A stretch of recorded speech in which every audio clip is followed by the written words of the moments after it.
Faults of Fools by K. D. Blackburn, Chapter 4, Scene 3.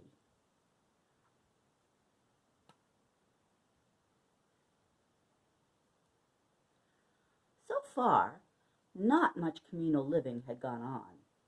In fact, it was a lot like she had rented a small furnished house with a very big mouse in it. Eileen heard Thaddeus come and go, late and early, but she had not actually bumped into him since the night she'd moved in. The only reason Eileen had answered the phone yesterday morning was because she thought it might be him. It had been Kimberly on the line, and dangling Toby as bait. Eileen bit.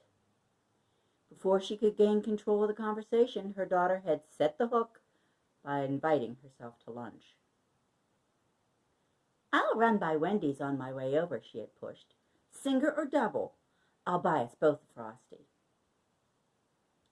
On the way home from her pickup at the airport, Eileen had spied the fast food restaurant sign and made the mistake of asking Kimberly to stop for a cheeseburger. And then she had foolishly allowed herself to be seen relishing it.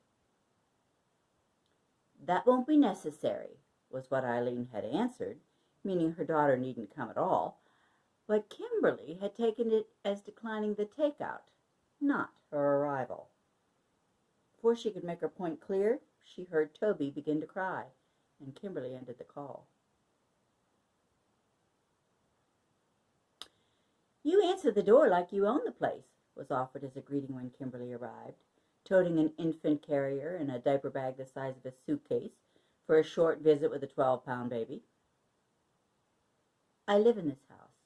This is the way in," was flatly delivered as she watched her daughter scrutinize the living room, ignoring her response to what she saw, thinking, but certainly not saying, that back in the day, when it had been her with a baby in arms, she tucked a single disposable diaper and a small pack of wipes in her purse and been done with it. The prepared food, sandwiches and coffee, waited upstairs. Taking the heavy bag in hand, Eileen waved her guest up the steep, narrow staircase.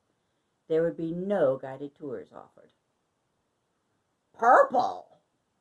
Kimberly had gasped, stopping at the top of the stairs, blocking her mother from moving forward.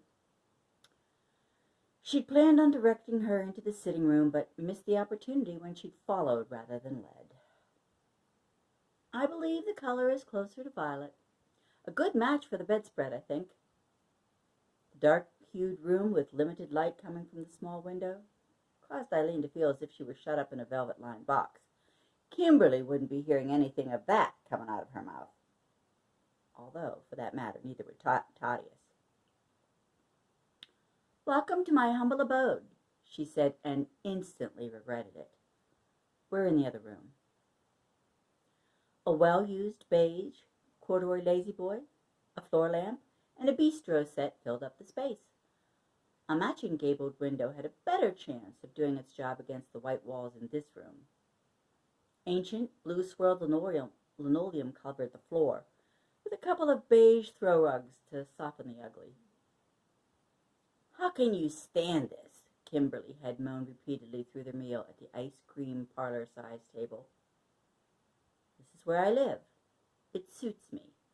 I have 2 rooms here, when I only had 1 in Prague. That's a 100% increase in living space." Why, Kimberly had wanted to know. Why didn't she stay with her? They had plenty of room.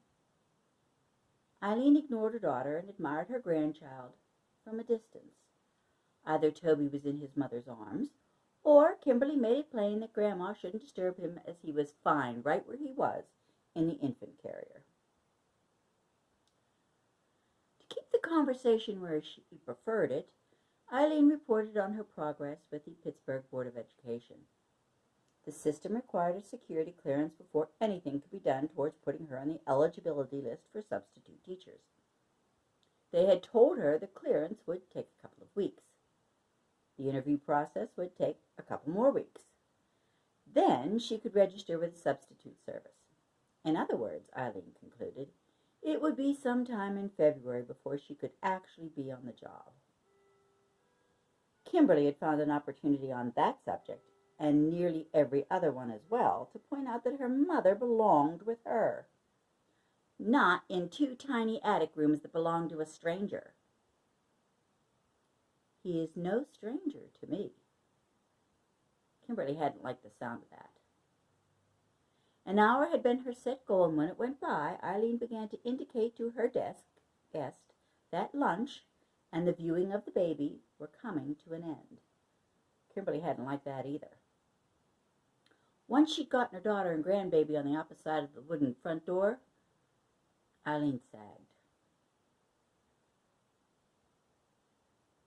In the past 3 days, she had signed up for a self-improvement class by telephone and learned that it was a 5-block walk to the nearest bus stop.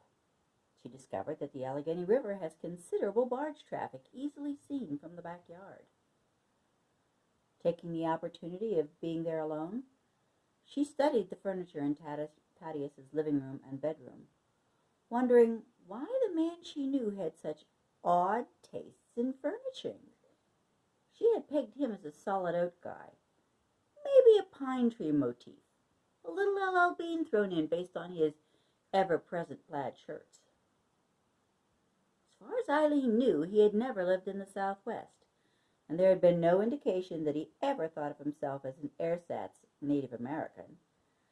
Yet the upholstery on his sofa and the spread on his bed had what she thought of as Navajo motifs. His throw rugs looked like buffalo hides. A basket of striped blankets sat by the gas log fireplace in the living room. His lamps looked like Indian pottery, and the bedstead in his room was a fabrication of slender tree trunks lashed together with leather strips, as if maybe TP poles were resized for in-home use. Eileen had inspected the exercise machines in the basement, giving each a try in turn. And she had opened a cabinet in the basement and found 5-gallon jugs of brown liquid blowing bubbles through clear plastic airlocks. Some made faint burp, burp sounds faster than others.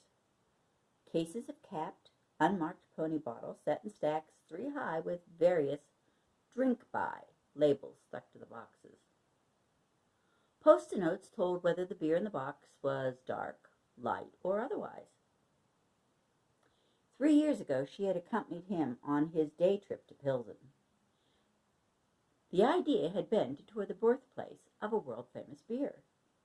It was still a working brewery, turning out Pilsner Urquell. The years had not worn well on the buildings. The plant resembled one of Mae West's witticisms. It still had everything it had when it was young. It just hung down lower now. Their tour guide had begun on a surly note until he realized that they didn't need any English translation. He'd become less chilly when Thaddeus explained that he was a home brewer himself. He became very friendly indeed when Thaddeus revealed that his own father, Jan Cizik, had been a brewer in this very place in the 1920s. Well, the next thing the two of them knew, they were at the home of their tour guide, Jakob Cizik, toasting long-lost relations. The two of them stayed through supper that evening, with Thaddeus relating the adventures of his immigrant parents. He took photos of the Pilsen Ciziks, left behind photos of the Pittsburgh Ciziks, taken from his wallet. Eileen had learned a lot about her housemate that day in Pilsen. She had listened intently as he chose among bits of family history to share with discovered relatives. She learned a lot about him in the 3 days she had lived in his house. And there was plenty she didn't understand. The faint clank, clank, clank woke her around midnight, Thursday, January 7th.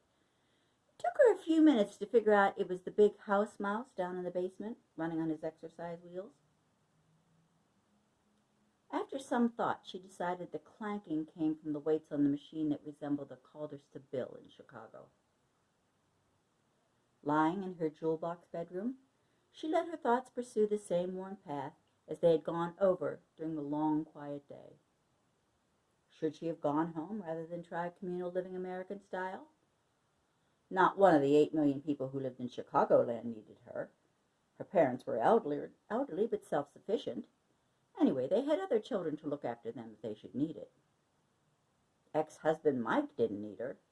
Hadn't needed her when they were married. Sure didn't need her since he got a new wife. Only Kimberly needed her. Needed her like the plant in the Little Shop of Horrors did when it needed feeding. She shook her head to clear the thought and tried to go back to sleep by counting the muffled clanks of the weight machine as if they were sheep. End.